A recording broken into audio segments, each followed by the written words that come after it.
Okay, let's get started. Welcome to today's webinar on HIPAA Security Rule Compliance. It's part two of an 8-part series, and today we will be discussing administrative safeguards. Now, if you missed part one of the webinar series, stick around. Today's information will be valuable. And after, send me a quick note and I'll get you access to the recording of part one to get you up to speed. Or if you attended part one and you want to view the recording, let me know. I'll be happy to get you access on demand. Okay, quick housekeeping items. Please ask questions today if you have them and you're attending live. To ask a question, click the Q&A feature on your screen, type your name, type your question, click submit. If you're on a mobile, tap your screen, you'll see the Q&A prompt. If you have any issues with the webinar Q&A feature, my email and contact information is located on the last slide. Feel free to send in your questions that way, and I'll make sure to get back to you personally.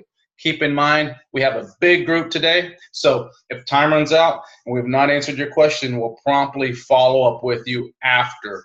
So let's dive right in. Good afternoon. I'm Mark Serqua, VCI for Proactive IT. I've been in the business a little over 10 years, and I've worked in several different spaces.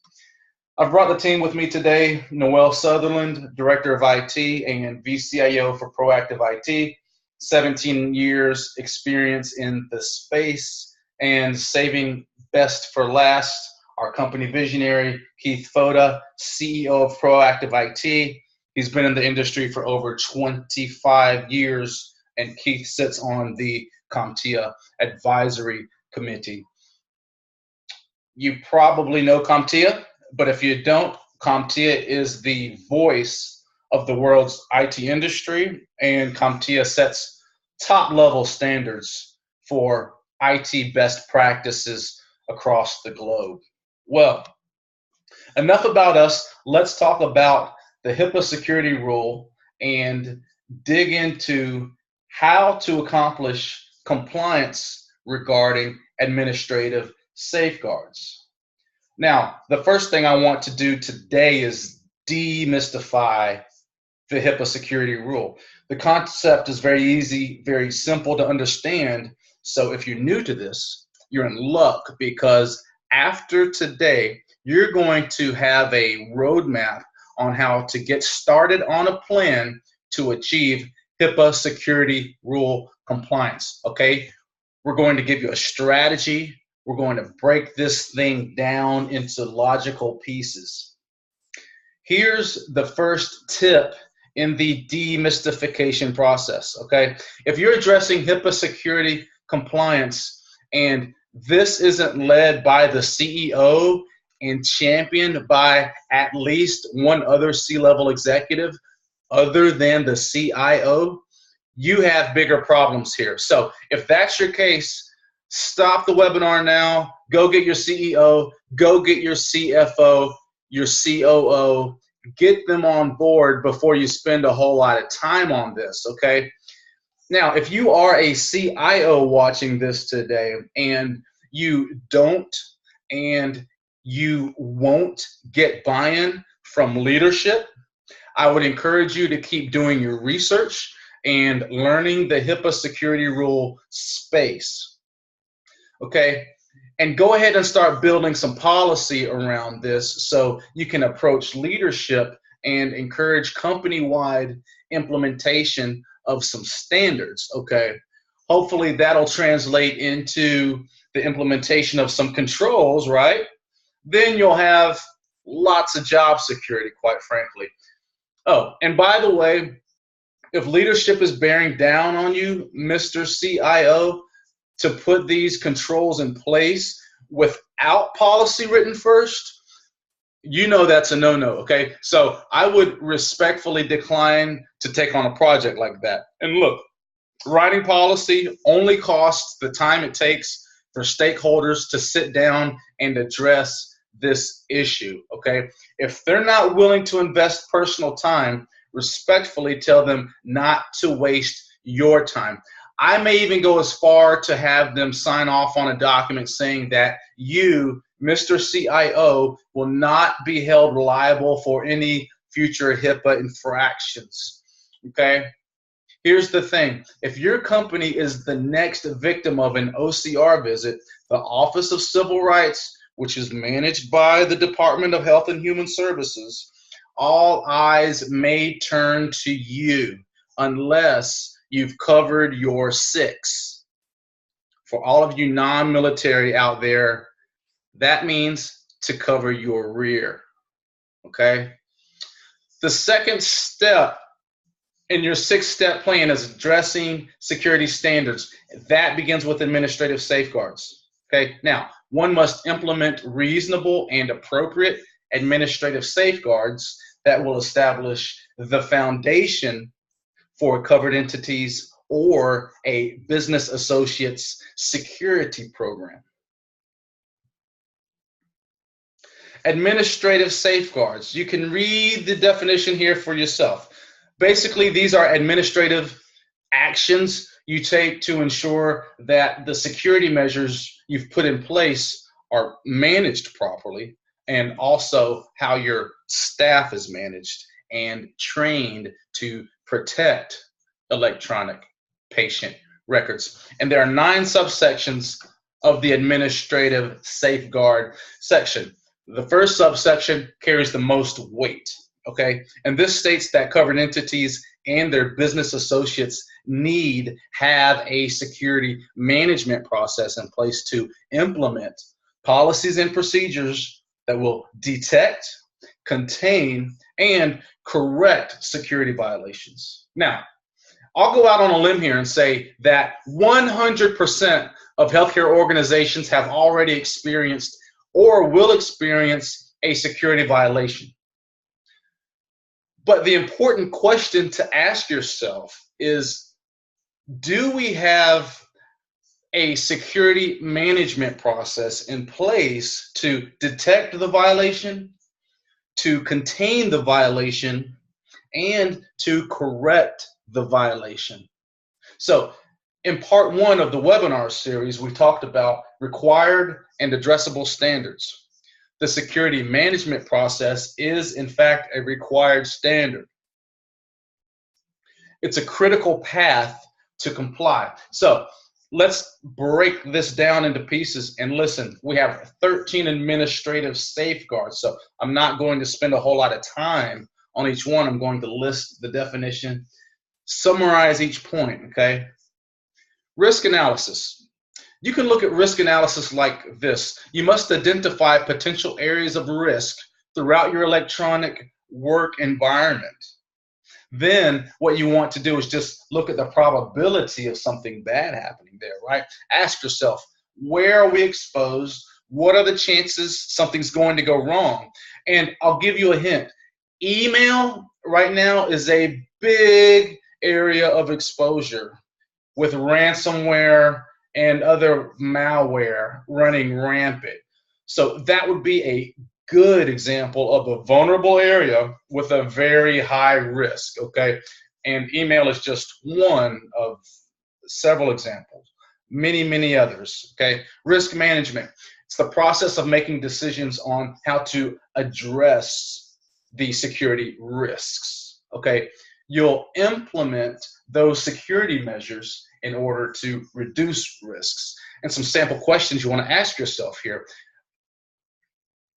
What security measures are already in place? Okay, do we need to engage other resources to assist us in risk management?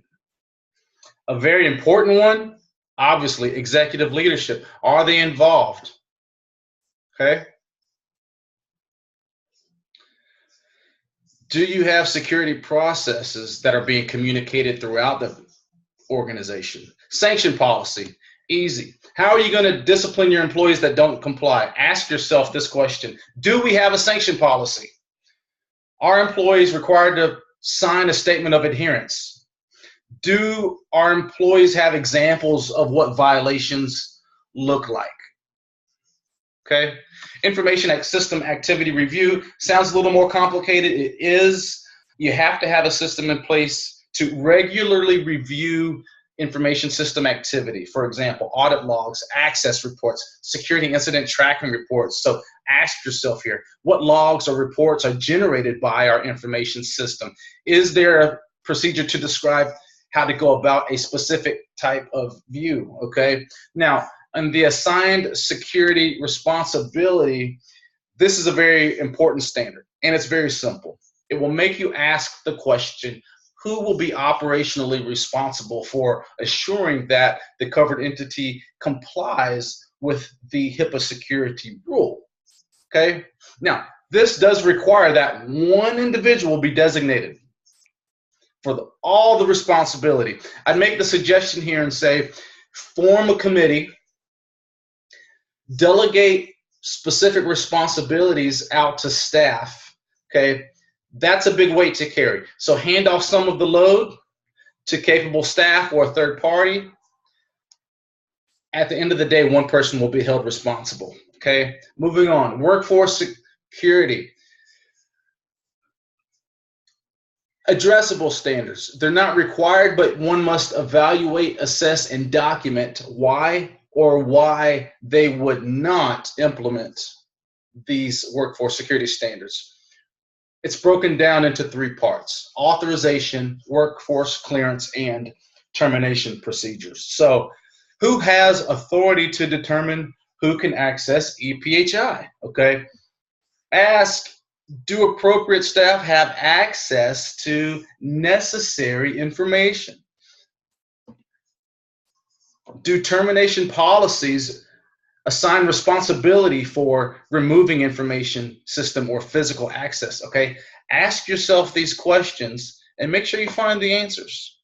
Okay, information access management. This is a hybrid. There's three parts to it. One part has a required standard. The other parts are addressable. The required section deals with if you are a healthcare clearinghouse and part of a larger organization, you must implement standards that protect e-PHI from the larger organization. So if this is your situation, ask yourself, do we have policies in place and procedures in place to protect e-PHI from the other functions of the larger organization? All right, moving right along. Security awareness and training. Okay, an addressable standard, again, not optional. You want to assess if it's reasonable and appropriate to have security training sessions with staff, set security reminders, protect from malicious software, okay? Login monitoring and password management, okay? I personally fail to see why any of those things would not be reasonable or appropriate for implementation for small or large organizations. Okay, we're on the home stretch here, and it's going to get really easy now. Now, when I say easy, I'm referring to the concepts here are easy to understand. Okay, it's the execution of these concepts that is very difficult. And again, not because it's rocket science. Okay, this is easy enough for a fifth grader to understand, but simply due to the typical lack of resources that organizations can dedicate to this type of initiative. So, security incident procedures. Implement policies and procedures to address security incidents, okay? It's not hard, all right? And that's about as clear, cut, and dry as I can get. The question here is, what is that going to look like? And how do you make sure everybody follows the plan? Speaking of plan, have a contingency plan, okay, a backup plan. You can see that action required sticky note, required standard, okay, data backup plan, it's required. Establish and implement procedures to create, maintain, retrievable exact copies of electronic protected health information.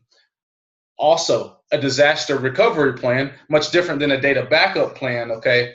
Establish and implement procedures to restore any loss of data. Here's the thing, if you think that your data backup plan is also your disaster recovery plan, make sure that those two things are interwoven together through policy. But if you want to get very technical, the data backup plan is completely different than a disaster recovery plan.